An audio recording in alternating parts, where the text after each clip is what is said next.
Welcome friends, आज हम बात करने वाले हैं class 10th exercise 3.6 question number 2। तो इस क्वेश्चन के 3 पार्ट्स है, तीनों अलग अलग वीडियोस में है। सो क्वेश्चन है formulate following problems as a pair of linear equation and hence find their solution.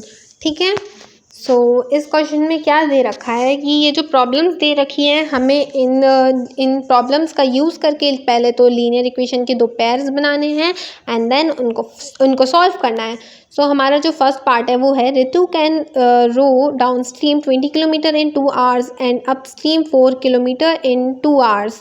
Find her speed of rowing in still water and speed of current. So question कुछ इस तरह से है कि ऋतु अगर डाउन स्ट्रीम में रोम करती है तो कितनी स्पीड होती है उसकी 20 किलोमीटर इन 2 hours। ठीक है, ये उसकी स्पीड होती है डाउन स्ट्रीम के हिसाब से। अप स्ट्रीम के हिसाब से उसकी स्पीड होती है 4 किलोमीटर इन 2 hours। ठीक है, ये उसकी अप स्ट्रीम स्पीड है। तो हमें क्या फाइंड करना है, उसकी स्पीड फाइंड करनी है एक तो हमें, और दूसरा फाइंड करना है हमें स्पीड ऑफ करेंट। ठीक है, तो इसको फाइंड करने से पहले मैं आपको एक बहुत इंपॉर्टेंट बात बता देती हूँ। यहाँ पे पहले मैं सॉल्यूशन लिखती हूँ और यहाँ पे सबसे पहले तो हम क्या लेट कर लेते हैं, उसकी स्पीड को हम लेट कर लेंगे x kilometre per hour let कर लेते हैं। ठीक है, हम स्पीड ऑफ ऋतु को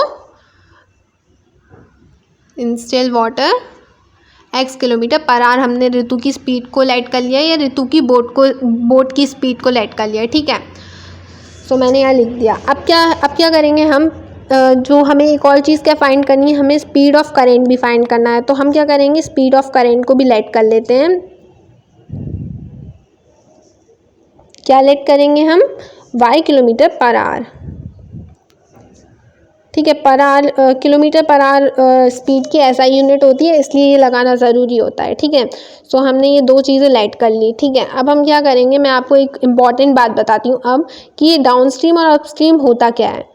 डाउन स्ट्रीम को कुछ इस तरह से हम समझ सकते हैं कि जब हम बोट पे सेल कर रहे हों तो क्या हो, हमारी जो डायरेक्शन हो और पानी की जो डायरेक्शन हो वो सेम होगी, तब तो हम किस में सेल करेंगे, डाउन स्ट्रीम में सेल कर रहे होंगे उस समय। ठीक है, मतलब अगर हम नॉर्थ में जा रहे हो तो पानी भी नॉर्थ में ही हो, तब हमारी स्पीड किस में देखी जाएगी, डाउन स्ट्रीम में देखी जाएगी। ठीक है, तो इसको डाउन स्ट्रीम को हम किस तरह से फाइंड करने वाले हैं, हम डाउन स्ट्रीम की स्पीड हम क्या करने वाले हैं, दोनों स्पीड्स को हम क्या करेंगे, ऐड कर देंगे।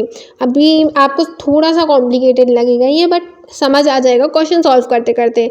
सो हम क्या करेंगे, दोनों की स्पीड को ऐड कर देंगे। दोनों की स्पीड मतलब बोट की स्पीड और करेंट की स्पीड। ठीक है, तो बोट की स्पीड हमें कितनी दे रखी है, x दे रखी है, तो हम यहाँ पे x कर देते हैं।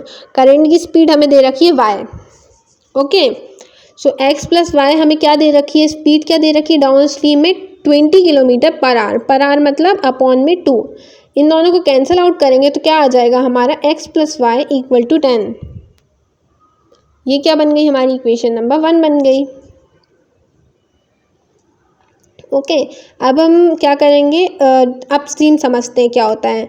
यहाँ पे मैंने लिख दिया, अपस्ट्रीम होता है कि जब हमारा डायरेक्शन और पानी की डायरेक्शन दोनों अलग अलग हो, अपोजिट हो। ठीक है, जब अपोजिट डायरेक्शन होती है तो स्पीड अपस्ट्रीम में देखी जाती है। ठीक है, सो इसमें हम क्या करते हैं, हम दोनों स्पीड्स को आपस में सब्ट्रैक्ट कर देते हैं तो हमारी अपस्ट्रीम की स्पीड निकल आती है। ठीक है, तो यहाँ लिख देती हूँ मैं, सब्ट्रैक्ट बोट स्ट्रीम स्पीड। ठीक है, स्पीड लिखा है यहाँ। तो ये जो मैंने लिखा है ना साइड में, सेम डायरेक्शन डाउन स्ट्रीम, ये सब तो आप रफ वर्क में लिख सकते हैं या लिखने की ज़रूरत भी नहीं है। ठीक है, तो हमारी इक्वेशन कुछ इस तरह से बनेगी, x माइनस वाई दोनों स्पीड को हमने सब्ट्रैक्ट किया और क्वेश्चन में दे रखा है कि अपस्ट्रीम की स्पीड है 4/2। तो 4/2 को कैंसिल आउट करने पे हमारा क्या आ जाएगा, x minus y equal to 2। ये इक्वेशन, हमारी दो इक्वेशंस आ गई हैं। अब इन दोनों इक्वेशंस का यूज़ करके हम x एंड y की वैल्यू फाइंड करेंगे। सो हम क्या करेंगे, दोनों इक्वेशंस को आपस में प्लस कर देंगे। तो प्लस करने से क्या होगा, y एलिमिनेट हो जाएगा और x प्लस एक्स 2x हो गया, 10 प्लस 2 12 हो गया। ठीक है, 2 को हम डिवाइड में ले जाएंगे 12 के, तो क्या बन जाएगा, x की वैल्यू बन जाएगी हमारी 6। हमारी x की वैल्यू 6 आ गई है। अब हम लिखते हैं, putting x equal to 6 in equation 1 में भी रख सकते हैं, 2 में भी रख सकते हैं, तो मैं यहाँ 1 में रख रही हूँ। तो यहाँ लिखेंगे 6 प्लस वाई इक्वल टू 10। सो हमारी y की क्या वैल्यू आ गई, 10 माइनस 6। ओके, 10 माइनस 6 कितना होता है, 4 होता है। तो यहाँ पे हमारे y की वैल्यू 4 आ गई। अब हम यहाँ एक लाइन लिखेंगे जो कि बहुत इंपॉर्टेंट है, हैंस स्पीड ऑफ, एक सेकेंड पहले इसको बड़ा कर लेते हैं, स्पीड ऑफ, हमने ऋतु की बोट की स्पीड कितनी लाइट की थी, एक्स लाइट की थी, ठीक है।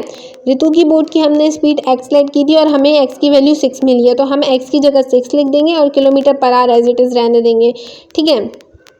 और हमने करंट की स्पीड कितनी लाइट कर रखी थी, हमने स्पीड ऑफ करंट लाइट करी थी वाई को, तो वाई की जगह हम 4 लिख देंगे and kilometre per hour as it is ही रहेगा, ठीक है। तो यहाँ आ जाएगी 4 किलोमीटर पर आवर। इसी तरह हमारा फर्स्ट पार्ट सॉल्व होता है। आगे के पार्ट्स आपको आगे की वीडियोस में मिल जाएंगे। Don't forget to like and subscribe.